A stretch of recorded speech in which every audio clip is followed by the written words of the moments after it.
Selamat siang semuanya. Bagaimana kabarnya siang hari ini? Sehat? Tidak terasa kita sudah ada di season 16 DSC, luar biasa. Kita berikan tepuk tangan dulu buat DSC. Jadi Assalamualaikum warahmatullahi wabarakatuh. Salam sejahtera buat kita semua. Om Swastiastu, Namo Buddhaya, salam kebajikan.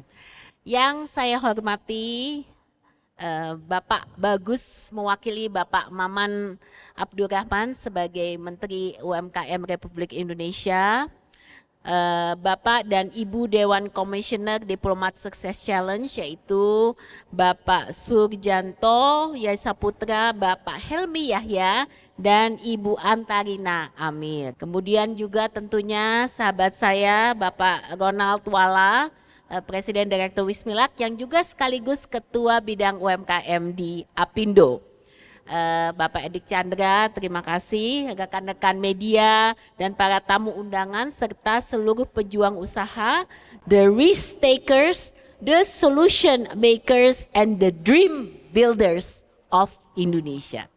Selamat datang Bapak Ibu sekalian, senang rasanya saya bisa hadir kembali di sini, para penggiat usaha, inovator dan penggagas kolaborasi yang terus memberikan dampak nyata kepada perekonomian dan masyarakat Indonesia.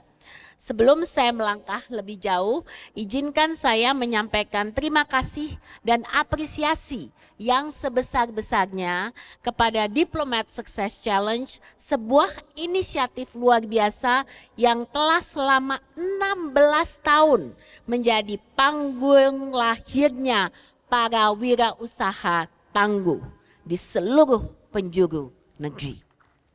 Yang luar biasa adalah konsistensinya. Mungkin inisiatif banyak di mana-mana, tapi ini konsisten 16 tahun. Nah, DSC bukan hanya ajang, tapi DSC adalah sebuah komitmen. Secara resmi DSC adalah singkatannya Diplomat Success Challenge. Tapi hari ini saya mau kasih sedikit hadiah buat DSC. Jadi ini singkatan saya buat DSC. D itu buat saya adalah dare. Dare itu adalah berani untuk bermimpi, untuk memulai, dan untuk mengambil risiko. D. Kemudian S is a shift. Siap berubah dan keluar dari zona nyaman. Shift. Kemudian C adalah create.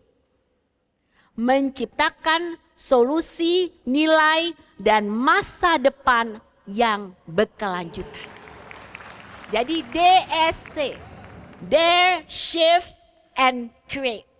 Hadirin yang saya hormati, kita perlu melihat bahwa kondisi ekonomi hari ini dengan sikap terbuka. Bukan hanya dengan permasalahan yang ada, tapi juga di balik itu ada juga banyak peluang. Data pertumbuhan nasional memang di kuartal pertama menunjukkan angka 4,87%, lebih rendah dari kuartal sebelumnya dan memang lebih rendah kalau dibandingkan dengan tahun sebelumnya. Angka ini adalah lampu kuning. Bukan hanya untuk pemerintah maupun pelaku industri besar, tetapi juga untuk kita semua. Karena dalam perekonomian modern, everything is interconnected. Tekanan ini semakin menantang ketika kita melihat kondisi ketenaga kerjaan. Jadi salah satu visi daripada Apindo adalah menciptakan lapangan pekerjaan. Sehingga kondisi ini sangat memprihatinkan. Menurut data BPJS Ketenagakerjaan, hanya dalam 3 bulan pertama tahun ini lebih dari 40.000 pekerja terpaksa mengajukan klaim jaminan kehilangan pekerjaan. Sektor tekstil, garment, dan elektronik yang selama ini menjadi labor intensive backbone industri padat karya adalah yang paling terdampak.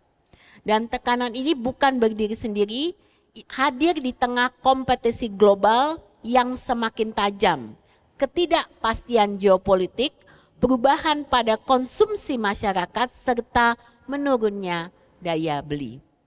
Ini adalah sinyal tanda bahwa kita tidak bisa menjalankan strategi yang sama dan berharap hasil yang berbeda. Ini adalah momen untuk kita melakukan refleksi dan menyusun langkah baru yang lebih adaptif. Kita membutuhkan pendekatan baru, mentalitas baru, dan disinilah peran kewirausahaan menjadi tidak tergantikan. Dalam peta baru ini, UMKM dan kewirausahaan adalah epicentrum dari perubahan. Sebagai bukti nyata, UMKM telah menyerap 97% tenaga kerja di Indonesia, menyumbang lebih dari 61% terhadap produk domestik bruto, dan berperan aktif menjaga roda ekonomi tetap bergerak bahkan saat tantangan-tantangan datang segala arah. Mereka adalah shock absorber, mereka adalah economic engine, mereka adalah future builders. Namun kekuatan sebesar ini tidak akan bertransformasi tanpa dukungan sistematis. Karena itu Apindo berkomitmen penuh membangun dan memperkuat ekosistem yang memungkinkan UMKM bukan hanya bertahan tetapi bisa melesat dan melaju dengan nafas yang panjang dan visi yang tepat sasaran. Salah satunya adalah melalui kolaborasi platform yang telah membuktikan bahwa ketika potensi diberi ruang, ia tumbuh, dan ketika keberanian diberi panggung, ia mampu menciptakan dampak. Bapak Ibu yang saya hormati, namun komitmen dari kolaborasi saja tidak cukup jika tidak kita hadapkan pada realitas struktural yang masih menghambat langkah UMKM untuk benar-benar bisa menjadi kekuatan ekonomi nasional dan global. Karena itu di balik angka-angka yang menjanjikan masih tersembunyi berbagai tantangan. Disinilah kita harus bersikap jujur dan transformatif. Kita perlu menelusuri dengan tajam apa sebenarnya tantangan-tantangan yang dihadapi. Mungkin saya mau berbagi sedikit, meskipun saat ini jumlah UMKM di Indonesia telah mencapai 66 juta dan kontribusinya sudah cukup tinggi terhadap PDB 61%. Berbagai tantangan seperti yang nyata adalah misalnya menghadapi bagaimana minimnya keterhubungan UMKM dengan supply chain dan nilai tambah global. Berdasarkan data Bappenas dan Kementerian UMKM, dari total UMKM yang ada hanya 7% yang terhubung dengan rantai pasar domestik dan hanya 4% yang masuk dalam global value chain. Dibandingkan dengan negara lain di kawasan, angka ini masih sangat rendah. Sebagai perbandingan, Vietnam berhasil mengumumkan 20% UMKM-nya di pasar global. Selain itu, kontribusi UMKM terhadap ekspor nasional juga masih sangat terbatas, hanya sebesar 15,7%. Kalau kita bandingkan dengan Thailand misalnya, itu bisa sampai 29%. Nah, tantangan lainnya kita selalu bicara adalah akses yang terbatas ke sumber daya yang esensial. Berdasarkan survei yang dilakukan Apindo, lebih dari 2.000 perusahaan, 51% UMKM menghadapi keterbatasan dalam akses keuangan dan modal. Dan proses yang birokratis, juga biaya pinjaman yang tinggi, dan persepsi resiko yang melekat pada UMKM menjadi hambatan utama. Selain itu, lebih dari 80% UMKM masih bergantung sepenuhnya pada pendanaan pribadi untuk memulai dan mengembangkan usaha mereka.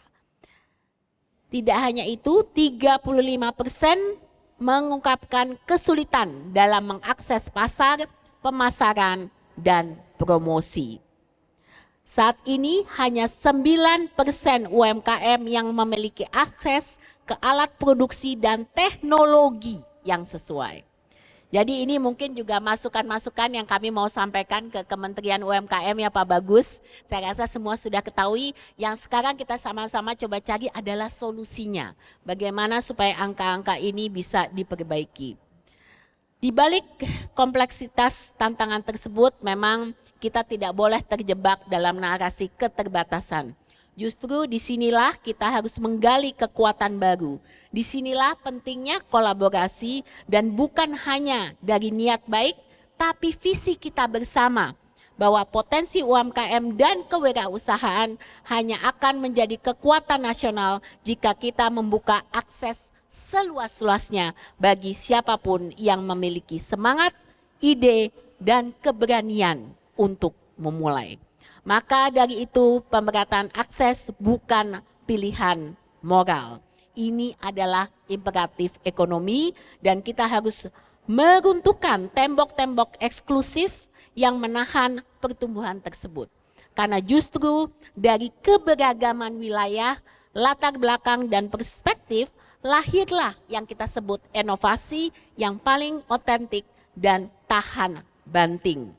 Dan ketika semua pintu terbuka, ketika setiap individu diberi ruang untuk tumbuh dan mencipta, kita akan melihat dengan sangat jelas bahwa kekuatan sejati ekonomi Indonesia does not reside in the tower of capital, tapi di tangan puluhan juta UMKM yang bergerak serentak dari Sabang sampai Merauke.